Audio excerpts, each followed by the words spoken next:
A very good evening to you and a warm welcome to this evening's edition of Business Live. My name is Emmanuel Abuaji Biafe. Coming up in this edition, experts continue to share their thoughts on the implications of the UK's exit from the European Union. Chief Executive Officer of the GNPC insists the Public Interest Accountability Committee erred in its 2015 report by declaring that the company overspent its budgetary allocation. And also, SADA clarifies decision to establish a bank, saying it seeks to overcome farmers' traditional challenge of accessing capital from commercial banks. All right, so you can get interactive with us. You can tweet at Joy Business GH, and on Facebook, you can get in touch with us on Joy Business. That's our page. For more business news updates, log on to myjoyonline.com/business. We'll be right back with the details.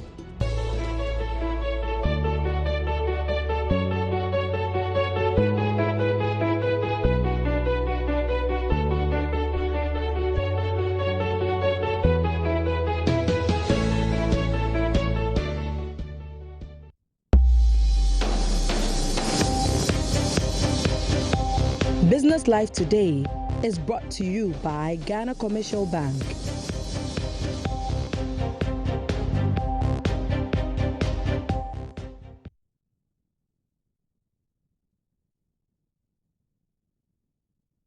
Thank you very much for staying and welcome back to Business Live.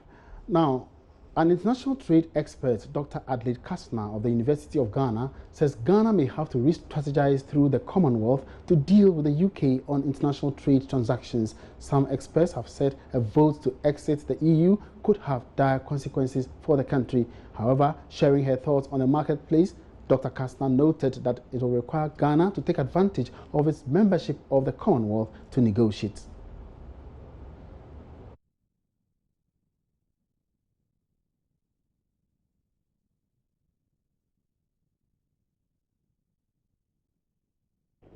It's a very difficult prediction. You know, it brings a lot of challenges.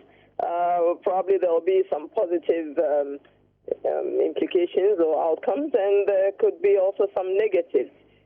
Probably members of the Commonwealth are looking forward to a stronger Commonwealth relationship with Britain, you know, and trading partnership to be strengthened. So from that perspective, Ghana would benefit to a reasonable level. Okay. The broader Europe, Ghana has got its opportunities already with Eurozone.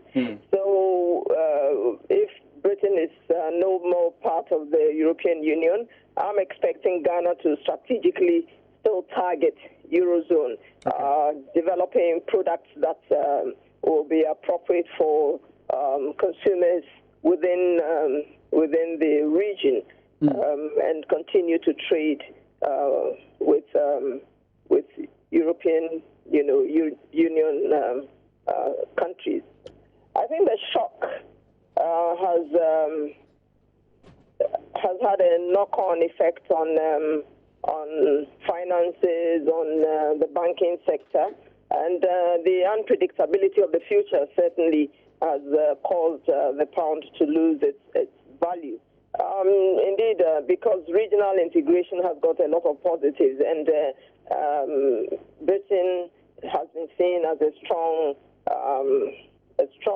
economic nation, as long as it's also part of the European Union. Now, with that happening, as you rightly said, if we're importing, cheaper, but if we're exporting, it will be more expensive. So, but I believe that if Britain should manage its economic issues quite well and recover, there will be re-strengthening of the pound. The banks are ready. They say that they will be lending to the firms and trying to support them as much as possible. On his part, Head of Finance of the University of Ghana Business School, Professor Godfred Bokpin, said the Bank of Ghana may have to reposition itself to manage the currency situation. We do expect that there will be some impact. On a larger scale for Ghana, it might not be that predictable. Okay. We do expect that when it comes to immigration, when it comes to trade negotiation and all of that. But don't forget that UK itself, this is necessary does not mean that they want to be treated as an isolated country. No, they don't want to be treated as an isolated country because their own economic strength also depends on the integration into the global financial system and the global economic dynamics. So they themselves are also going to be very conscious in how they operationalize their vote. You understand? And the implementation. Okay, so such that it doesn't cause so much global turbulence in terms of volatility in the global market. Okay, I mean, we have read reports about the IMF and the World Bank doing their own analysis with different scenarios and all of that. Probably the world was on one side that Britain will remain. Yeah, exactly. That is why the business has come rather as a surprise, and probably the reason why the pound dipped sharply. You understand? But we are coming to terms with what has happened. Okay. But what is also important is that you see, around this time, it's just like somebody who is in coma. I mean, you get to the hospital, they want to stabilize the person, and then actually find out what is actually the issue and all of that. So a panic reaction might cause some damage in the medium to the long term. Serious central banks all over the world are doing their own projection analysis based on different scenarios. If you decide not to do anything, you'll be taken by surprise. You have to. You understand that? I do agree, given the history that we have. Look, during September 11th, when the World Trade Center was bombed and all of that, I mean, that was around the time the Ghana stock was actually doing well. Yeah. Was major stock market around the world. You understand that? So the extent to which our own financial system is integrated into the world financial system is not that well synchronized. Is that okay? Such that if London costs, Ghana might catch snow or Qatar or something. Meanwhile, some former British statesmen have been sharing their thoughts on the UK's decision to leave the European Union. First is the former mayor. Now, away from that, proposed AIDA Bank to bridge gap in the capital and medium-term building. CEO of the Savannah Accelerated Development Authority, Charles Abogre, says his outfit's vision of establishing a bank is only to afford farmers within the SADA zone the opportunity to easily access credit from commercial banks. In an interview with Joy Business, Charles Abogre noted that this option will help farmers overcome their persistent problem of not attracting enough capital from commercial banks for expansion. He said the proposed Savannah Accelerated Development Bank is a real necessity to make capital available solely for medium-term lending to ease the pressure of credit acquisition. First and foremost, we are not establishing a SADA bank. We are proposing a Savannah Investment and Development Bank. Now, this is we are proposing something independent of SADA and independent of government. Now, this will be a complementary institution to the existing initiatives to ensure that finances and credit is available to farmers. What are we proposing? We are proposing an institution which is not a commercial bank. It's not a deposit taker. That means it has to find its capital from somewhere. What is the source of this capital? It is long-term capital from external capital markets. That money from IFC, other such areas are usually borrowed or raised over a medium to long-term basis. When you raise that money from the long-term, which have long-term maturity, you can on-lend that money to the commercial banks.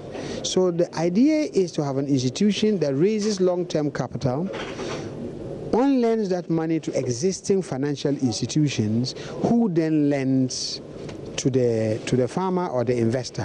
Why? What problem are we trying to solve?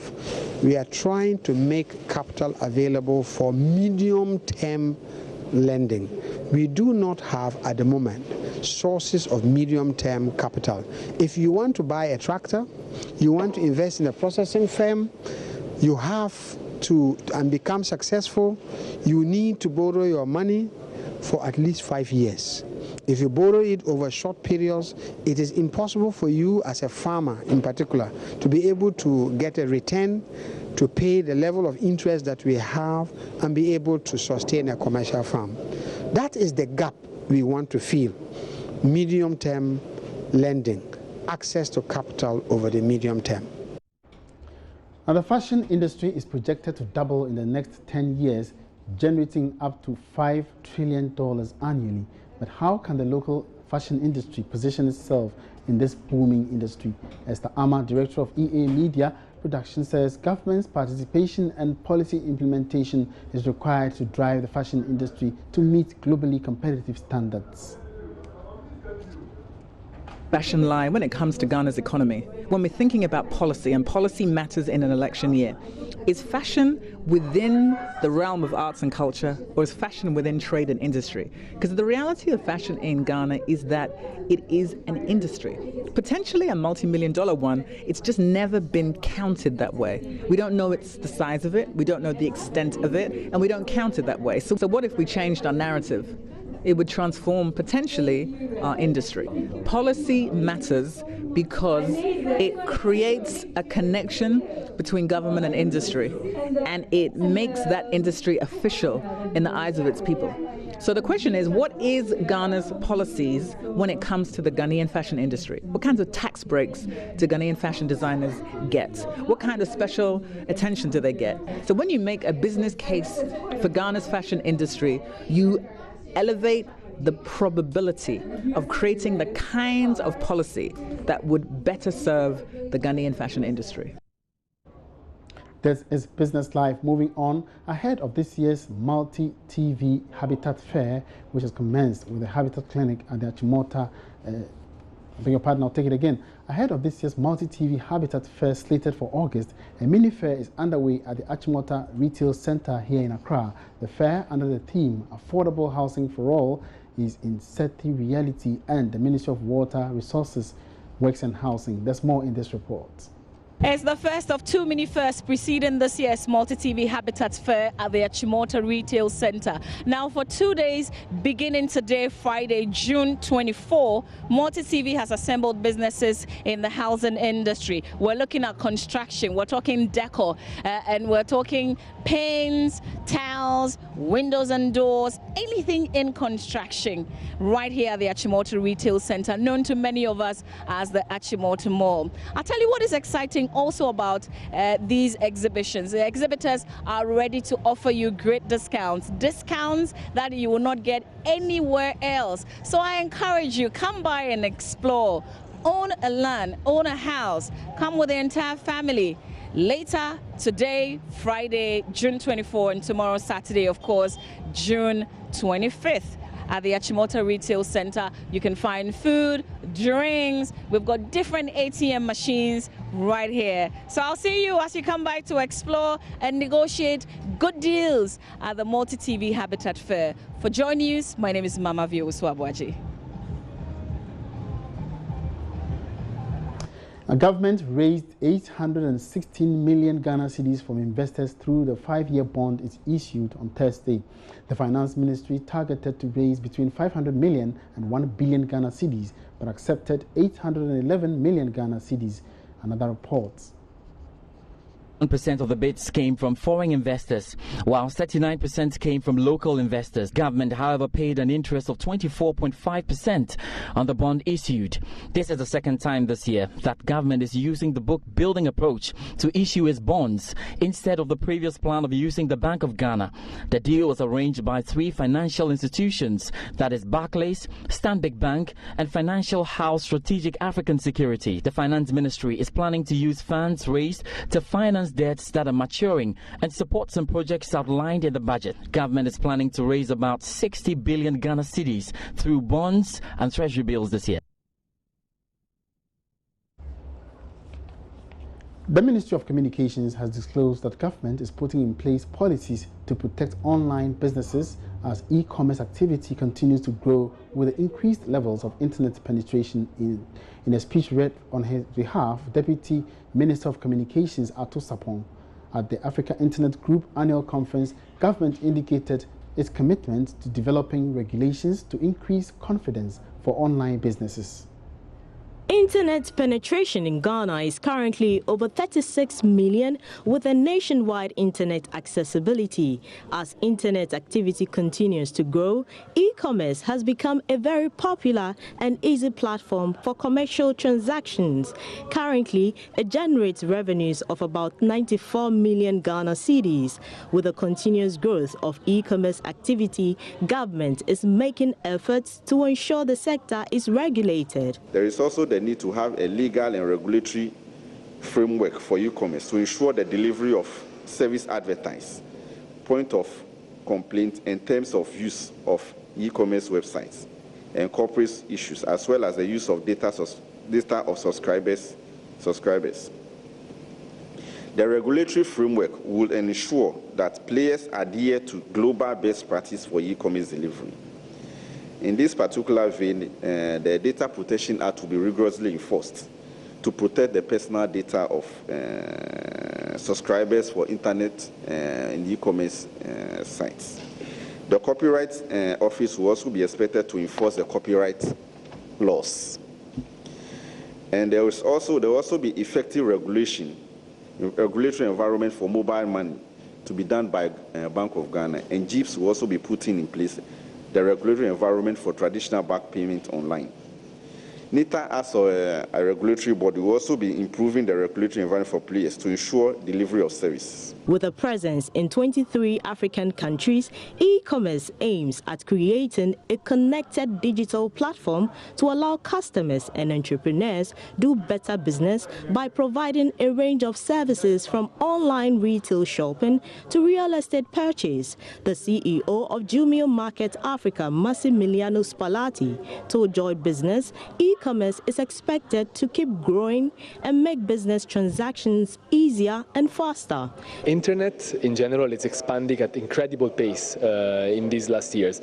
If you think about that, by 2018 we're going to have roughly 380 million users active online, of which we have a penetration of smartphones that's going to reach 33%. This means that literally everyone is going to be able to enjoy and satisfy their needs throughout the internet. Internet is the future. Internet is going to basically leapfrog sectors. It's going to give chances to people to grow their businesses and create digital bridges across all Africa. So it is definitely the future. It empowers entrepreneurs throughout all Africa to grow their businesses and build. The annual press conference was also used to announce the uniting of Lamudi, Jovaco, Kemu, and Hello Food under one platform, Jumia, to allow customers have access to a variety of products through one portal. We're taking a short break here. We'll be right back.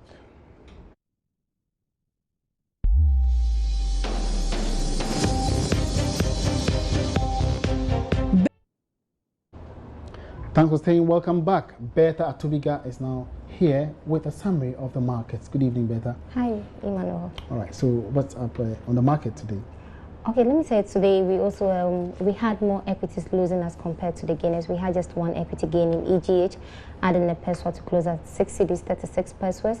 Aluex, after releasing its first full-year financials, that was 2015, lost 2 pesos to close at 9 pesos per share. And then we had PBC also going down by 1 peso to close at 6 pesos. And we had Societe Generale being the last mover for today. It went down by a peso to close at 77 pesos per share. And we had a total of 199,800 shares trading on the market at 124,566 Ghana cedis. So these were the movers that we had for today. Okay, thank you very much for that update, Bertha Atubiga, a stock market analyst. The Ghana National Petroleum Corporation, GNPC, has dismissed reports by the Public Interest and Accountability Committee, PIAC. It overspent its 2015 budget. According to PIAC, GNPC's budget allocation for 2015 was a little over $126 million, while the company spent $190 million. In an interview with Francis Aban on Pulse, CEO of the GNPC, Alex Mould, released, however, said GNPC actually underspent its budget for 2015 approved by Parliament.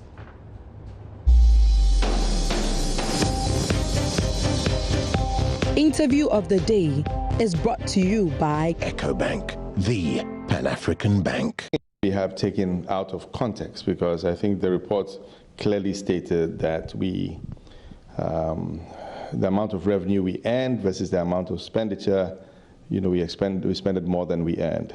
But I don't think they actually said that we overspent, because the budget for the spend was $292 million, and we actually only spent $190 million, which my calculations serve me right, is 35% below what we budgeted to spend. So in that respect is wrong. Also, if you look at our revenue, we had expected a revenue based on the PRMA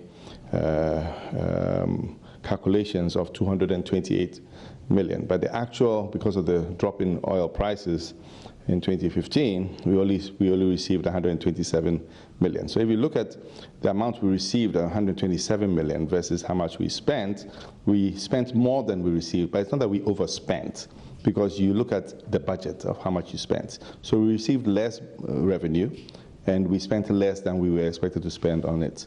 Usually for PIAC, when they compile these reports, they come for the information, some of it from the GMPC. So what is it down to? Wrong interpretation? Yes, I mean, we have had a meeting with PIAC recently in the last 3 months or so to agree with them that after they ask us for information, we send it to them. It is only prudent for them to give us the final document for us to ensure that the correct numbers are in place. We have had no problems with PIAC with that respect, and they've agreed with us that it's the best thing to do. Okay. So it's not that we give them the wrong numbers, it's how they ask for the information and how they interpret the information, how they analyze it. So it is more in the analysis that they may have created this impression. But the fact of the matter is the numbers are very simple.